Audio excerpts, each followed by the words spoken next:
Hi everyone, this is Simple Dad here. In this video, I'll show you how to remove AI icons from your Edge panel on your Samsung S25 Ultra. So if you recently bought the Samsung S25 Ultra and on your Edge panel, you're seeing these AI tools. So the AI Select, Now Brief, Drawing Assist, Interpreter, and maybe others maybe you've added.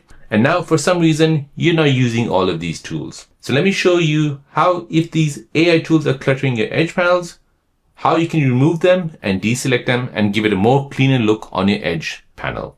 So first, you want to go ahead and open up the Edge panel. Next, you want to go ahead and tap on this edit icon here, a pencil icon. And then from here, you want to go ahead and tap on the three dots. And now from here, go ahead and deselect these Galaxy AI tools. So go ahead and deselect AI Select, Now Brief, Drawing Assist, and the Interpreter. Now, once that's done, press Home. And now when you go ahead and bring out the Edge panel, all the Galaxy AI tools have disappeared. So you have more of your apps showing on the Edge panel. So this gives you a more of a cleaner UI. It focuses only on the tools or apps you use. It improves your speed and improves your productivity. So there you go, guys. That's how to remove the AI tools from your Edge panel on your Samsung S25 Ultra.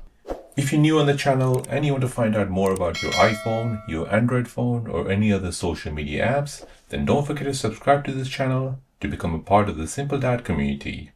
Hit the like button if you find this video useful.